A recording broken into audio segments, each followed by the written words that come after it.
Inside the Birds is back, everybody. What's going on? It's Geoff, Mosher, and Adam Caplan for our midweek mashup ITB. We got a lot to talk about. We got a transaction, a big transaction.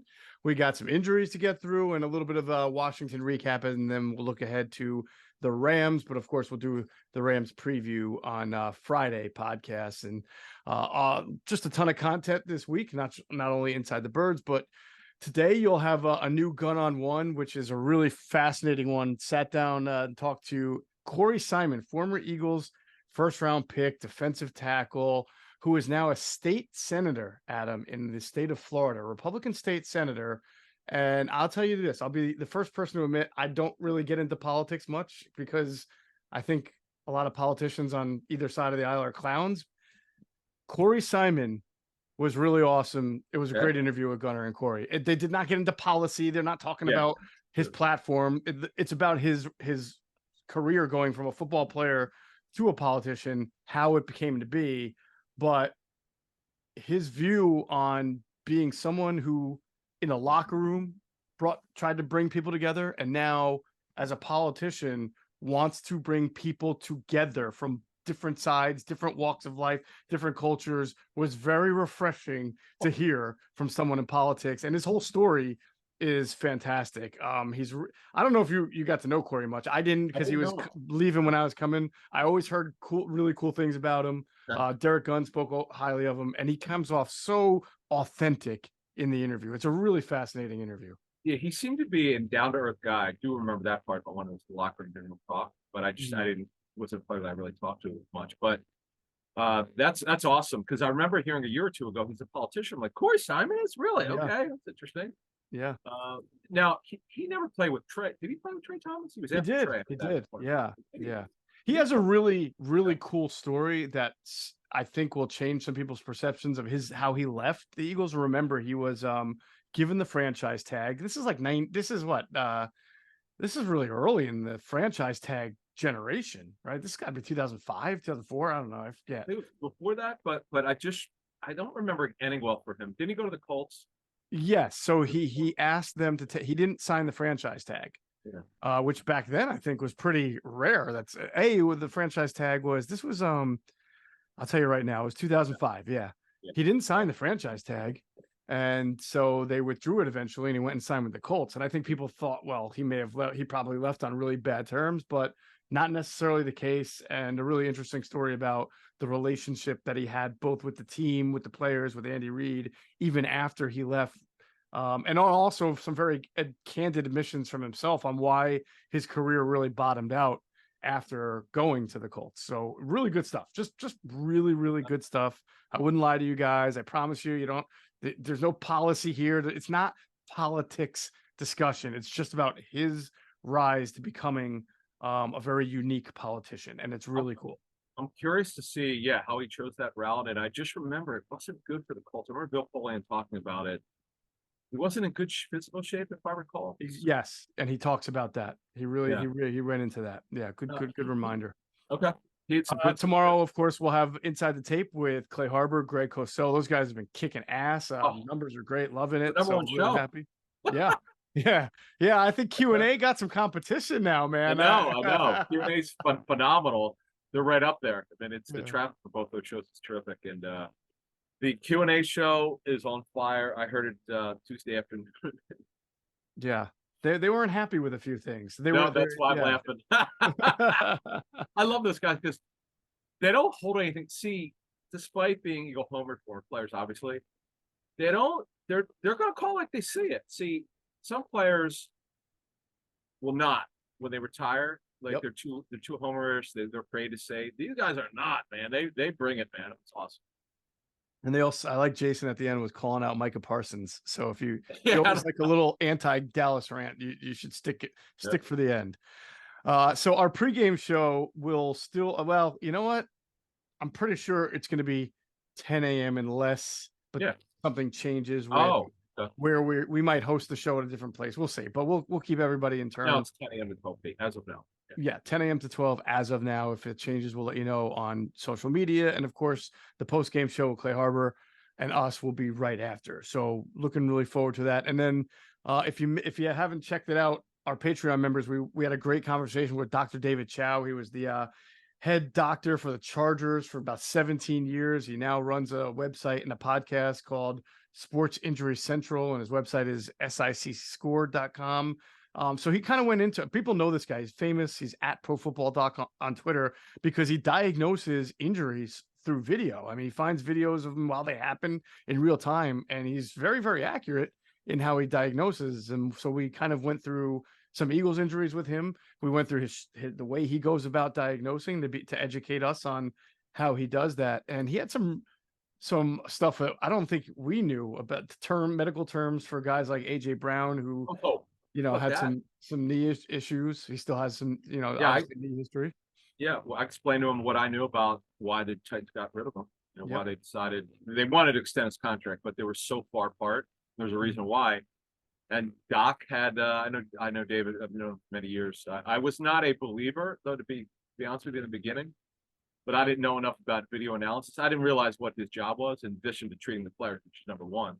Right. But he'd have to give the general manager, whoever it was, an early word on the injury. So literally right after he go watch the coach's tape, and he go, hey, this looks like an MCL. This, because he knows where it is. He knows exactly, plus he's treated, well, obviously he treats the player on the field, gives him an idea, but then he could also see by video some other stuff. So anyway, that was great. And also John DiFilippo. John has been incredible. We appreciate the comments. John breaks the tape down like nobody other because he sees it through a coach's lens.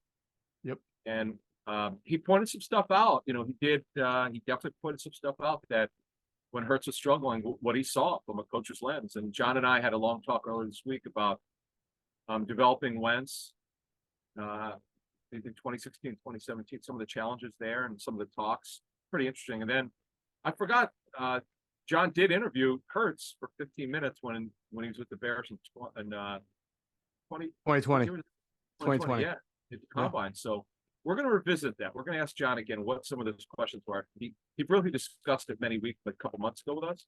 Well, I actually want to get to more details. We're going to get into that, and also how he gets the quarterback ready for the week. Wait to hear that. Definitely.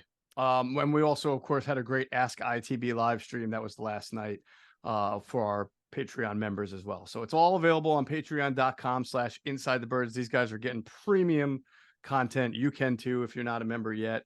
It's not very expensive, and it's the feedback we get is it's well worth the membership. So please, again, patreon.com/InsideTheBirds. Don't miss out on some of the really amazing content that we can continue to add to that platform. As far as we going forward, we're going to talk about some transactions, get some injury updates, and then get some football talk. I want to remind everybody, Inside the Birds is presented by our friends at Ocean Casino Resort in Atlantic City. It's the exclusive Jersey Shore resort of Inside the Birds. All right.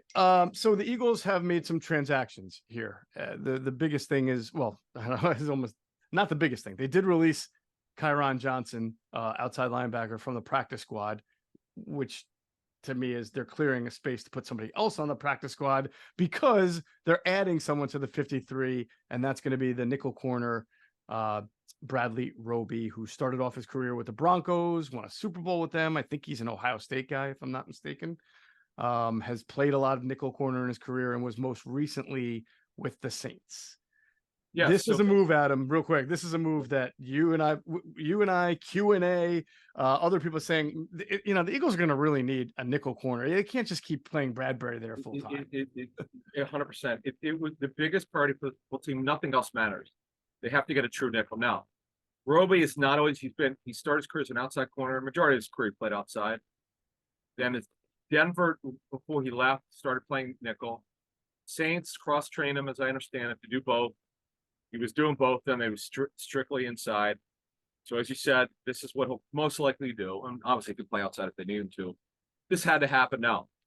So we understand that they only worked out one player on Tuesday, was this guy, which tells you this was going to happen. Unless he didn't look good, they were going to sign him. He reached an agreement on Tuesday.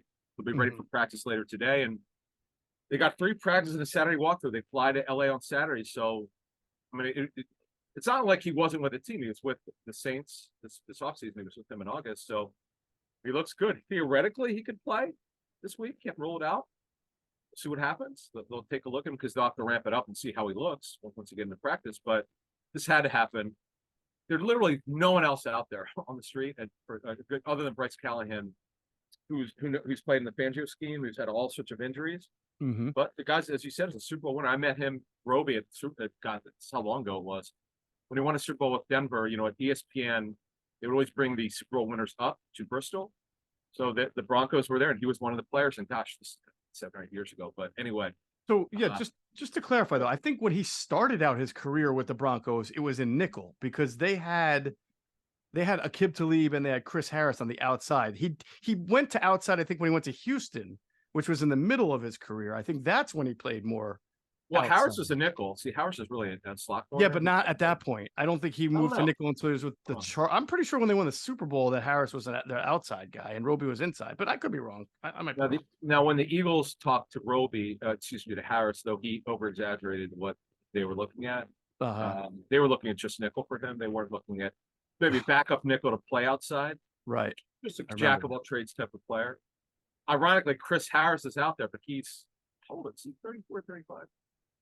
Chris Harris at this point, man, he is. I'll tell you exactly how old he is. I think he's 34. Yeah, I know he was. I've seen him on Twitter. Really good dude. Great, really. Yeah, made a lot of money for it. But this, as you said, it had to happen. I mean, this is like. Now there are no guarantees. He may be cashed. Nobody's any idea until he actually gets in there. So they have to play him. And you got to see what he can do. But he knows the nickel positions. Played it a lot in his career. He also played on the outside, which gives him help if he has to do it. Experienced Super Bowl winner. Don't know what he has left, but they're going to find out rather quickly. This is not going to be like they got to play him for 5 weeks to see if he can play. They're going to know within 1 or 2 games that he can play anymore. Yeah, I would think so. So we'll see if he's active, like you said. It wouldn't surprise me if he was, given this team's history the last few years of being able to sign guys off the street and have them ready. But I don't think that he's going to play like, bam, you're our permanent. If he plays, I don't think it would be like you're our slot corner, 75%. I think maybe some packages just to see where he's at, but we'll see.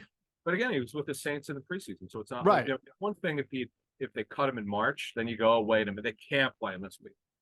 Right? Didn't you tell us in the live stream last night? Did Linval Joseph play? Didn't he play the first game after they signed him? Not only did he play, he like literally played almost the entire Incredible. And he had not been with the team the offseason, right? He signed in October of last year, was it October? Yeah, he set the new standard for guys who are on their couch. Talk about an incredible story. How good, like that is a home run. Like nothing getting better than that. Who knew? Can't anything left. Right. An all-time great dude, by the way. Really yes. Yeah, and by the way, Ndamukong Suh also played in that game as well after signing off the street. He didn't play as many snaps, but he still played. And you and I didn't see that coming. We didn't think they were going to. No, Joseph played the first week.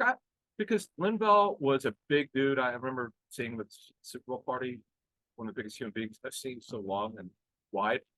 But all-time run stopper, like that's what he does. And remember how much they improved against the run after he came there. Yeah, I know. It was unbelievable. It was really one of the craziest stories. I had no expectations of this guy being able to play. Yeah. And then he just became the starter. It's like, oh, you're that good. All right, well, you'll be our starter now. So maybe lightning will strike twice and Roby will be in great shape and he'll look good. I mean, I think the bottom line is that even let's just say he's good enough and conditioned enough to be able to play football. All right. It's probably going to be an upgrade over Bradbury playing there full time, because that's not where you want James Bradbury full time, or Mario Goodrich, who just isn't ready to play that kind of role. So theoretically, you should be better. Doesn't mean you can't get picked on there, but theoretically, you should be a little bit better, and we'll see. We'll go to injuries in a second. First, I want to pause to hear from our friends at Ocean Casino and Resort in Atlantic City. Go to get your game on. Go for the beers. Go for the cheers. Go for the hit and the hits. Go for the stakes and the stakes. Go to get your parlay on. Go to get your party on. Go for the scene. Go for the screens. Go for the gallery. Go for the win. Go to Ocean. Visit theoceanac.com to plan your visit. Okay, injuries. Obviously the big one, Adam, coming out of the game, and man, the Eagles feel a little bit snake bitten. I mean, it seems like they do lose an important player each game, and obviously the right guard, Cam Jurgens, has been playing really well. But he was in a walking boot. He's got a foot injury. What do you know about the severity of the injury? I was Sprained told it's a foot. couple weeks at least, but Yeah, at least 2 weeks. We don't know. We don't know how long it's like. We had a pretty good stuff on Jacoby, his sprained foot, yeah. which I think you noted it was minimum 4 weeks, in that area, and he could return to practice next week for the Jet game. We'll see if he's ready, but it's a tough deal because Flip told us, John told us when he was grading Eagles tape last week. Again, the Tampa Bay game, he was like, the first thing he told us, because personal people and coaches, they go by number. He goes 51. And I said, Cam Jurgens, I guess he's looking at a roster. He goes, yeah, 51 Jurgens. He was terrific. But no, it's one of these things though. That they got Opeta, who replaces, who was really good in this past game, and then they've got Jack Driscoll, who's a jack of all trades. I mean, he's a plug him in and play type guy. Now, one issue is though, who the hell's the backup center? Well, I think to me that's the biggest question mark because Opeta played well, and I imagine he'll going forward. Yeah, they'll try to test him, but he's been pretty good when he's been asked to fill in the last 2 years. Opeta. The question is, say that again. No, he by the way, he started 5 games in his career. Yeah, Opeta. The question is, if Jason Kelce gets hurt or limps off or something like that, what do they do? Now, you surmise that Landon Dickerson, because he's played center before, could be someone who does it. Now he hasn't done it at the NFL level, right? But he has done it in college. We were talking on the live stream the other night. Julian Good-Jones is really the only guy on the roster on the 69. Because he's on the practice squad, who has snapped in an NFL game. Now it's been a preseason game, and he was practicing there in practice in camp. But I think the only other place he's done it is in the CFL. Correct? That's where they got him from. Well, I thought with the Saints. Am I mixing him up with someone? I thought he was in the CFL, right? I was thinking of Cameron Tom. My fault. Yeah, maybe Cameron. These guys with the different names. But yes, you're right. He was, in fact, he was with the Eagles 2020. Yeah, in a hiatus. It's so bizarre. It's brought him back. I guess it gets the stout thumbs up of approval. I guess. Well, that's all that it matters these days, is getting the stout thumbs up. I'm not 100% sure if Julian Good-Jones played. I think it was a tackle in college, so I don't know how much center experience he had with the Stampeders in Calgary for 2 years. Here's a nugget for you. The team told me after watching the season tape that they were going to claim him off waivers. They were thinking about it. They thought because these pro guys, they have to look at every snap of every preseason game. And I was talking to someone with another team who said, you know what? There was this Julian Good-Jones guy. I think it's pretty good. I'm like, really? Okay. Yep. We're both told he had a good camp. Yeah. And what came out of nowhere. So we'll see what happens. But man, it's just these. Yeah. I wrote this for Pro Football Network like last year. Let's not forget every starter in week 1. Well, really, all their top players in week 1, they were not only available, they started in Super Bowl. Mm-hmm. Not so much luck this season. It's I know a lot of it's luck. I get that. But yeah. By the way, give some intel on Jurgens this history of injury. So apparently Cam Jurgens, we were told, has had injuries to his feet before 2 times at least in college. He's had a foot injury. So I believe it was the Jones. Okay. What is it? Jones fracture, they call it. I know that there's different levels to it. Some are very debilitating, some aren't. It's a common foot injury with NFL players, Jones fractures, but this is well known in the scouting community that he had this issue. So right. I don't now again, to be clear, we have no idea if this is connected to what happened in college in Nebraska, but Geoff's just noting because he's had a history of foot injuries. You hope this is nothing, we hope it's not related. We'll look into it, but fact of the matter is, look, he's out for a little bit at least, and we'll see what happens.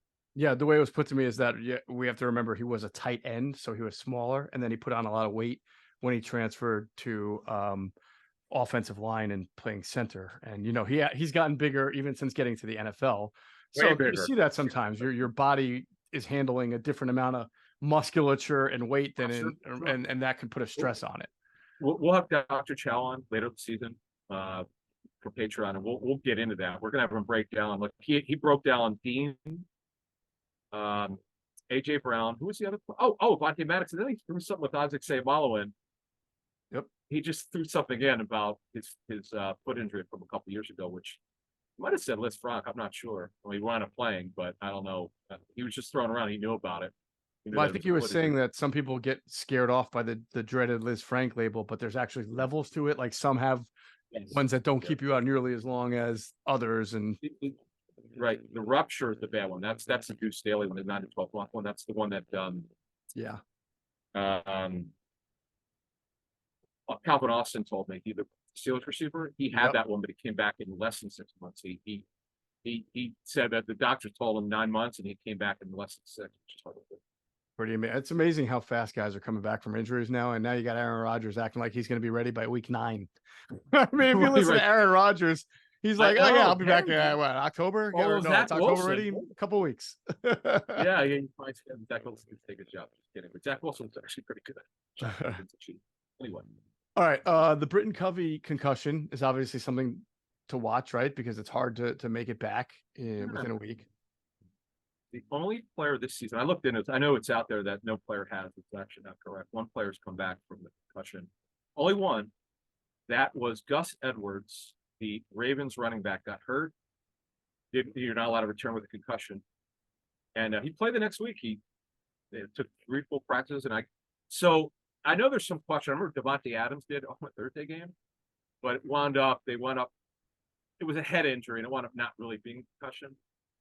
So you never really know, but this one was listed as and never was corrected. So why we bring this up? It's really hard to get out of the protocol. The NFL said for years it's 6.5 to 7 days to clear protocol. It's going to be hard. And by the way, they fly out Saturday with a brain injury. I don't know if they want him flying 5.5 to 6 hours to LAX. Yeah. So he's been I'll tell you what. See what happened last year. People still Covey's terrible and all this. What people didn't understand is they were so bad blocking for him the first half last year. Terrible, to be honest with you. So how much better he was in the second half, and NFL's best punt returner. How about that? So I don't know what it is with the slot in the Eagles this year, whether it's slot receiver or slot corner. Yeah. They're all banged up, man. It's crazy. Okay, so right now OZ could be basically Covey was the backup slot for this last game. He was the 4th receiver. So if Quez can't play, what's the like? What are they doing? Well, you might see the extra tight end then. Maybe you get Albert O activated, or maybe you're pulling Devin Allen. I don't really know. Oh, he can. Yeah, but he's not. I saw him. Okay, so slot either though. So I don't know what you do. I'm not sure, but because this midweek show is all about updating and intel. So here's what I see. Zacchaeus has played the slot. He can do it for sure. But here's the problem. If Watkins can't play, they're down to 3 healthy receivers. So here it is. It's Joe Ngata. Greg Ward obviously can do it. That's all. Oh, yes. I forgot about Greg Ward. Good call. Yeah. Yeah, he can do it. It would probably, each player gets 3 elevations. Teams could do 2 per week. So the punter is one of the elevations. We know that has to be. Who would be the other one? The punter would be an elevation. Again, you would think. I guess I can't imagine they're going to make Julian Good-Jones active, even though they don't have a backup a guy who can snap. I guess it would be Dickerson. We'll see. It has to be somebody in the receiver group, right, or tight end group. So I don't know. Maybe Albert O. It's a good call. Oh no, he wouldn't be elevated. Honestly, it could be Bradley Roby. Technically, it could be Bradley Roby if he's somehow ready. Oh, do you think Roby would be signed to the practice? You're asking though, who's elevated from the practice? No, but he's on the practice squad right. Roby's contract, as I understand, is practice squad. Oh, for some reason I thought they were signing him to the 53 and then moving somebody to the practice. My fault. That's good intel. But looking into it hours ago, yesterday. Okay, so he'll take Kyron Johnson's spot then. Okay, I don't know. We'll see. That's all. We'll know more a little bit more Friday when the injury reports are out. Yeah, you're right. All right. As far as defense, Justin Evans, very surprisingly, was not. I can't say he was questionable, but usually when you're questionable, you play. But the fact that he didn't play makes me wonder if it was aggravated or just didn't improve the way they thought it would. It's called a neck injury. It's sort of the way, didn't they originally call it a shoulder when he left the game? Here's why he should have played. Now, let me go forward with the to understand the injury report. So when you have a full practice Friday and you're a starter, Yeah. it's very rare for you not to play, even if you're listed as questionable. Questionable, look, not play or play. That's 50-50 is what the NFL calls it. Right. But it's full practice on Friday. Unless something happens, unless, it could be pregame warm-up, Yeah. walkthrough, because remember, they don't have to update after Friday for a Sunday game. Could have slept Yeah, funny on it. It's a neck, right? He might have slept funny the night before. Yeah. Don't know. The clubs are not required to tell you, but I can just tell you, covering this business for 24 years, particularly from an injury standpoint, when players practice fully Friday, it's like 9 out of 10 times they play. Now, like you said, it's a neck. If it's stiffened up, I mean, you gotta be clear for contact too. I mean, that's you forget about that. So yeah, they need him. Well, they do. They're obviously shorthanded at safety. Sidney Brown then doesn't play because of a hamstring injury. He didn't practice at all. So obviously Wednesday and Thursday are going to be interesting, the practice reports, just to see if he's made any progress, to see if he's out there even limited, if not full. So we'll have to see that. And then of course this will be the and by the way, with Sidney Brown, I mean, he was starting to play some slot. I think again, I'm trying to figure out, he played like 12 snaps against the Bucks, and they weren't consistent, like the same type of matchup. So I was trying to figure out their usage for him. Sometimes it was a tight end, sometimes not. I don't know if you want him against slot receivers all the time, maybe certain ones. But either way, if he's not available, that just leaves him shorthanded. And this will be the fourth game. This should be the last game Nakobe Dean misses unless he's not ready. Hopefully. Hopefully. Yeah, it's the fourth. Know until he practices. They won't know until he puts pressure on that sprained foot. Right. The thing with Sidney Brown, he's really not a natural slot. There's a coaching term. Is he a natural player at this position or not? He's really not. Right. He's followed because he played in the box. He could follow someone in a short area. Yeah. But to trail a guy side to side, and if it's not, I don't know. I mean, I know he's going to probably do it. He's done some here. But the Bradley Roby, man, the sooner he's ready, the better, because Bradbury, we knew from the start it was a temporary fix. Right. They need him on the outside. This two things have happened here, which were problematic for them. Greedy Williams not working out, okay, which made Josh Jobe their third outside corner. Now he's a starter because of. That's the next point with Maddox having his injury. It's just the trickle down effect is really hurt them. They're competing. They had a lot of they had mental errors. They had some assignment, alignment, communication errors this past game. That it had very little to do, a little bit to do that they were off late in the game, off coverage, but they actually blitzed more than they have. They played more man coverage than they have. That's not the problem. The problem is just technique and playing the correct, just carrying out assignments, fully. And they had some errors in this game. And this past game, I got to give this kid Cal credit after melting down against Buffalo. My goodness gracious, did he play well? With all the pressure they put on him, he did well. Incredible. Yeah, no, I know. That is amazing. All right, so moving on from Brown and Nakobe Dean, those were the Eagles' injuries. And let's get into some Rams injury updates here, because some of them are significant. So Matthew Stafford, was the hip thing from the last game that they played? Yes, okay, totally, 100% fact. He barely could move. I got to give this guy credit. He's tough, man. The hip contusion, which is it's a bruise, but the problem is when it's cutting into your hip, your side, it's really hard for him to stick his foot in the ground, and he just couldn't move. He just throw flat-footed mostly, and he did a great job. Kyron Williams, who's come out of nowhere to be their starting running back, the makers didn't work out, obviously. He's also has a hip contusion. He's expected to play. Cooper Kupp is going to start practicing. They're going to designate him to return. That doesn't mean he's playing. That's a technical term for him to be able to be a lot of practice. So he's going to start practicing today. Like that would be what they do with Nakobe Dean if he's ready to practice after this Correct. game. Doesn't mean he'll play though. Right. Nothing to Correct. Just be able to judge where he's at. He's good enough to practice though. That's the point. Physically, we'll see how he's doing.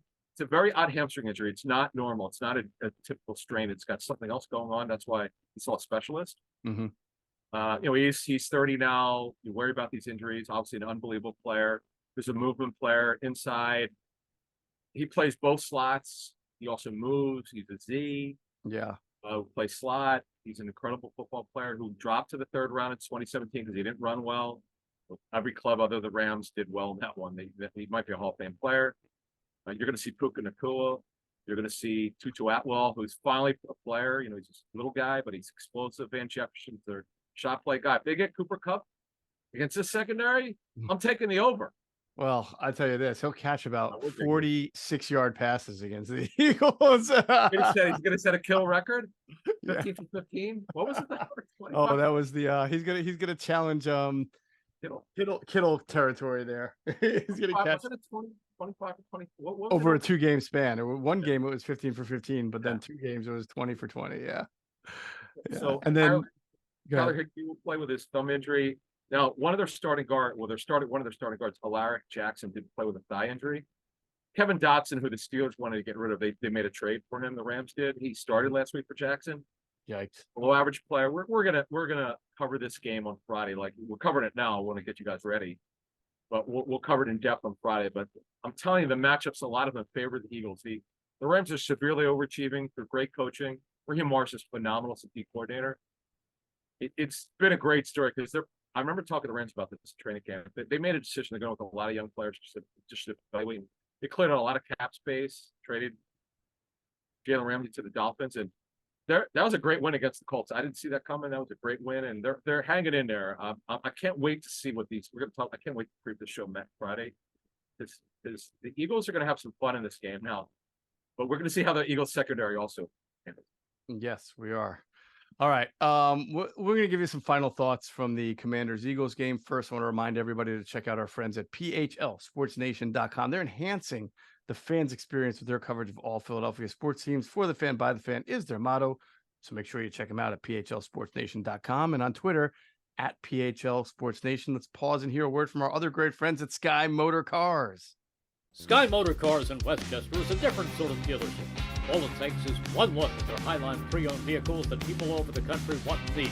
Owner Brett Schiller, make sure you don't spend a dime of your money before you purchase the car. Sky Motor Cars allows you to make all the decisions regarding your next vehicle. At Sky Motor Cars, you never have to spend more than necessary. Visit SkyMotorCars.com today or call 610-918-7225. And if you happen to stop into Sky Motor Cars out there in Westchester, PA, make sure you tell them Adam and Geoff sent you. You will get a great deal. Okay, so let's talk about the offense against Washington. Obviously, they put up a decent amount of points there. It was one of their better, if not best. Yeah, they won. That's more than decent, my man. That's way above the fact. Scoring still not there. It's up 3 points per week, 3.5 points per week around the National Football League, where they was really down last year. Mm-hmm. But you scored 31, folks. You better win. Yeah, it's scary, and we'll get to the defenses in a couple minutes here. But no, you'll take 31 any day of the week. In fact, it was so good. It hurts had it going. 34 actually, but 31 in regulation. Yeah. Right. There you go. Thank you. And boy, thank God for Jake Elliott. My God. I've had a few people ask me, like, is Jake Elliott getting into Justin Tucker terrain? And I said, you need to do it like for 8 to 10 and in the biggest of big games, which he has. He's won a Super Bowl. Yeah.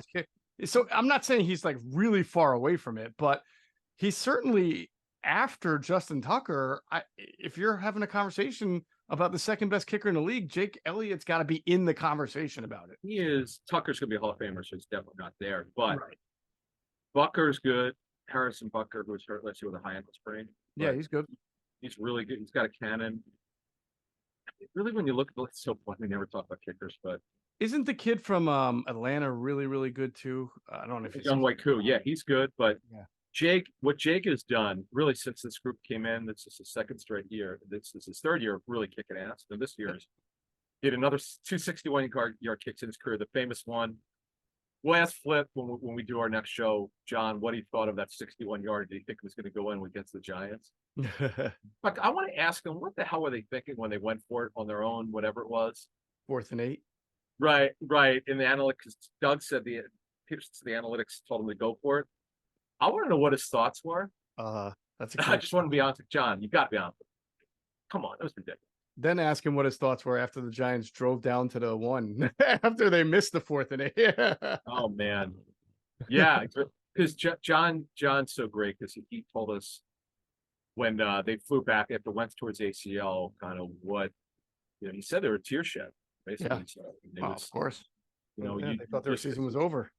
right, yeah, and then to know to rescue their season like they did, the coaches took so much credit, and coaching matters, folks. I mean, look at the job that this group has done with Brian Johnson and the group done with Hurts after 21, where quite frankly, I mean, most people would say he wasn't very good, Right. and they Right. went after Watson and we'll stay interested. And then Hurts had a breakout season last year; it was terrific. So it's funny how that works, but coaching matters. Yeah, no, that's a great segue to this game against Washington because coaching absolutely matters. And I think that having watched the all 22 of the game, I think Eric Bieniemy's offensive design, his concepts, what he, knew and what he learned just, under Andy Reid for so long was certainly an asset for Washington going into that game. A lot of motion, some misdirection, a lot of bunch formations, a lot of tricky route concepts that were obviously, I don't watch Washington tape each week, but I have to think that they did certain things because they felt that with the Eagles and, playing guys out of position in the back end were going to be very difficult for them to communicate and cover to. And, Washington, they weren't great at moving the ball. I mean, there was a lot of pressure by the Eagles. Some people have overreacted to the Eagles' performance on both offense and defense. The Eagles got 5 sacks. They pinched the pocket. It hit him 10 times. A ton of times. Yeah. Howell made a bunch of second reaction plays that you just got to tip your cap and say, hey, I don't know how you made that play. That was really good. Carson Wentz did that. Jalen Hurts does that. Like sometimes you just make great plays on the fly. Yeah, and stop people. The people keep saying they have to blitz more. Number one, we told you to run in Fangio. You don't blitz a lot. The Fangio system is built, as John D. Flippo told us 85 times. It's made to bleed. They want you to take as long as you have to. They want to make you take short bursts downfield. If you take away the deep ball, you don't blitz. You do it by disguise, late movement. Right. And this game, I don't know why he decided to bring the house. I mean, he just brought a lot. I mean, I don't know what else you want. I think some people focus on like 2 or 3 really bad plays by the defense. They go, see, they played soft. Yes. Well, that's me focusing on the last play of regulation, which there's no reason to be soft. Oh, I agree. But that was bad. I'm talking about the people who keep harping on the blitz stuff.